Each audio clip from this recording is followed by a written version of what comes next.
రాష్ట్ర ప్రభుత్వం వరద నివారణ చర్యలు తీసుకోవడంలో పూర్తిగా విఫలమైపోయింది. ముఖ్యంగా ఈ రోజు ఈ ఫెయిల్యూర్ అంతా కూడా రాష్ట్ర ముఖ్యమంత్రిది, రాష్ట్ర ప్రభుత్వాన్ని.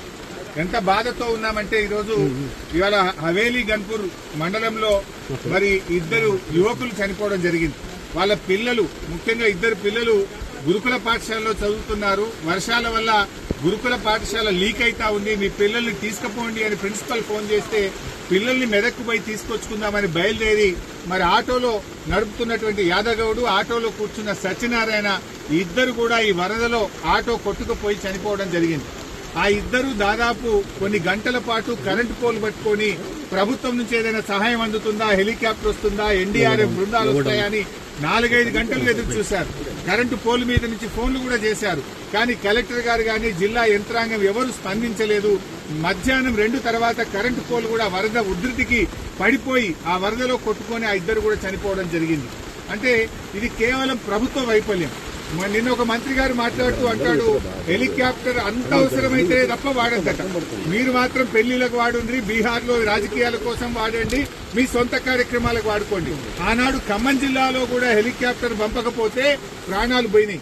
ఇవాళ మెదక్ జిల్లాలో కూడా సకాలంలో హెలికాప్టర్ రాక ప్రజల ప్రాణాలు పోయినాయి.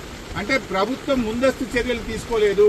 నిజాం సాగర్ లో ఈ వరద ఉధృతిని చూసి గేట్లెత్తి ముందుగానే నిజాం సాగర్ ను ఖాళీ చేసి ఉంటే బ్యాక్ వాటర్ లో ఇంత నష్టం జరిగి ఉండేది కాదు.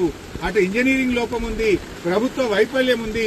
నిన్న ముఖ్యమంత్రి గారు ఇంత వరదలు వస్తుంటే వీడియో కాన్ఫరెన్స్ పెట్టి అత్యవసరంగా రివ్యూ చేయాల్సిన ముఖ్యమంత్రి ఆయన మూసీ సుందరీకరణ రివ్యూ చేస్తున్నాడు. ఇవాళ పొద్దున్న లేచి ఆటల పోటీల గురించి రివ్యూ చేస్తుంది. ఒక దిక్కు ప్రజల ప్రాణాలు పోతున్నాయి, తాగడానికి నీళ్లు లేవు.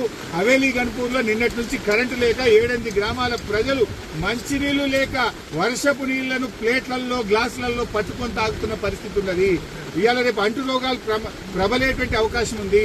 వచ్చే 24 గంటలు ఇంకా పెద్ద ఎత్తున వర్షాలున్నాయని వాతావరణ శాఖ చెప్తా ఉంది. ప్రజలు ఇబ్బందుల్లో ఉన్నారు.